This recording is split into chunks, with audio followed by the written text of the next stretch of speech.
প্রার্থনা করছি সেই সকল রুহের জন্য যারা ফ্যাসিস্ট খুনি ডাইনি হাসিনার হাত থেকে সোনার বাংলাকে আরেকটি স্বাধীনতা এনে দিয়েছে। আমি ঘৃণা প্রকাশ করছি, আমি থুতু নিক্ষেপ করছি খুনি ডাইনি হাসিনার উপর, তার আদর্শের উপর, তার অনুসারীদের উপর, আর তার অনুসারীদের পদঙ্ক অনুসরণকারী প্রত্যেকটা সেই ব্যক্তিদের উপর যারা এই সোনার বাংলার এই নতুন স্বাধীনতাকে আবার পূর্ণ করার চেষ্টা করছে। তো দ্বিতীয়ত মাননীয় স্পিকার, আমি দুঃখ প্রকাশ করছি আজকে আমাদের তথ্যকেন্দ্রিক কিছু স্বল্পতার জন্য। কেননা খুনি হাসিনা ও তার দোসররা তাদের এই ঘৃণ্য কর্মকাণ্ড, তাদের হত্যাকাণ্ডগুলোকে গোপন করার জন্য তারা বিভিন্নভাবে তাদের সেই তথ্যগুলাকে, প্রমাণাদিগুলাকে তারা আসলে বিভিন্নভাবে গোপন করেছে, ধ্বংস করে দিয়েছে। শুরুতে মাননীয় স্পিকার, আজকে আপনার অনুমতিক্রমে একটি বিষয় উত্থাপিত করছি। বিষয়টি হচ্ছে ক্ষমতা হারানোর ভয়ে আওয়ামী সরকার শাপলা চত্বর হত্যাকাণ্ড ঘটিয়েছিল। প্রথমত মাননীয় স্পিকার, আসুন আমরা শুরুতেই সেই ঘটনাসমূহ থেকে বুঝে নেই।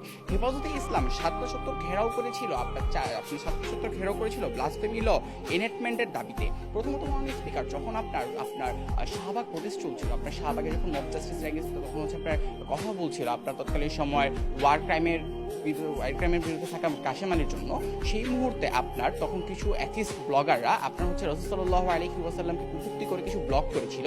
এছাড়াও তারা আসলে বিভিন্ন ধরনের ইসলামকে কটূক্তিমূলক বিভিন্ন কথাবার্তা বলেছিল, যার বিরুদ্ধে আপনার হেফাজতে ইসলাম সর্বপ্রথম 4 এপ্রিল 2013 সালে আপনার তারা সর্বপ্রথম একটা লং মার্চ ঢাকা দেয়, যেখানে তারা 13টা দফা নিয়ে কথাবার্তা বলে, যেখানে তারা 13টা দফা তুলে ধরে এবং বলে যে আমাদের 13টা দফাকে ইমপ্লিমেন্ট করতে হবে।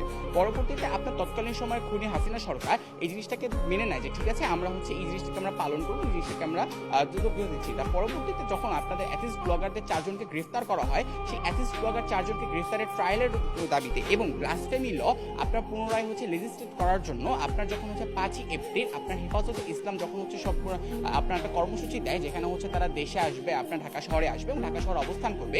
এই কর্মসূচির দাবিতে তারা সর্বপ্রথম ঢাকাকে সম্পূর্ণরূপে তারা 4টা যে এন্ট্রান্স পয়েন্ট আছে, সেই 4টা এন্ট্রান্স পয়েন্টে সম্পূর্ণরূপে ঘেরাও করে ফেলে। পরবর্তীতে আপনার যখন ঢাকা মেট্রোপলিটন পুলিশ ডিএমপি যখন তাদের অনুমতি দেয় ঢাকা অবস্থানের জন্য, তখন যা হেফাজত ইসলাম তারা হেফাজত ইসলামের যে জনশক্তিরা ছিল তারা আপনার ঢাকার ভিতরে অবস্থান করতে এবং তারা বাইতুল মুকাররমের দিকে নামাজ আদায়ের জন্য যেতে থাকে। পরবর্তীতে আপনার সেখানে আপনার তৎকালীন সময় খুনি হাসিনার অন্যতম দোসর ছাত্রলীগ কর্তৃক তারা আক্রমণের শিকার হয় এবং পরবর্তীতে তারা গুলিস্তান থেকে শাপলা চত্বরের দিকে অবস্থান নেয়। পরবর্তীতে আপনার 5 এপ্রিল 2013 সালে যখন তারা শাপলা চত্বরে ছিল এবং তাদের তৎকালীন সময়ের নেতা শাহ আহমেদ সাফি যখন তাদের এই ঘৃণ্য নেককারজনক কথার বিরুদ্ধে যখন তারা কথা বলছিল, সেই সময় তৎকালীন সময় আওয়ামী লীগের যে তিনি ঘোষণা দেন যে ঠিক আছে, তোমরা দ্রুত দেশটা ছেড়ে যাও। পরবর্তীতে বিএনপির তৎকালীন সময় প্রধান আপনার খালেদা জিয়া তিনি দাবি করেন যে এই যে কাজটা হচ্ছে, অর্থাৎ যে আওয়ামী লীগ তাদেরকে বের হয়ে যেতে বলছে, এই জিনিসটা আসলে তাদের গণতান্ত্রিক অধিকারকে ক্ষুণ্ণ করে, যার মাধ্যমে আপনার বিএনপিকে তৎকালীন সময় আওয়ামী সরকার এই জিনিসটা ধরে নেয় যে বিএনপি আসলে তখন হেফাজত ইসলামের সাথে একত্রীভূত হচ্ছে, যারই ভয়ের মাধ্যমে আপনার 6 এপ্রিল সব থেকে বাংলাদেশের ইতিহাসে অন্যতম একটা নেককারজনক ঘটনা আপনার শাপলা চত্বরে হত্যাকাণ্ড ঘটে। কেন খুনি হাসিনা তৎকালীন সময় সব থেকে বেশি মানুষ মারাকে উপায় নিয়ে নিল, এটাই প্রমাণ করে যে ক্ষমতাকে হারানোর কি ভয় করছিল। এটা আরো যুক্তিযুক্তভাবে, আরো সুন্দরভাবে উপস্থাপন করবে আমার দলীয় সরকার, দলীয় মন্ত্রী। ধন্যবাদ মাননীয় স্পিকার, ধন্যবাদ সবাই।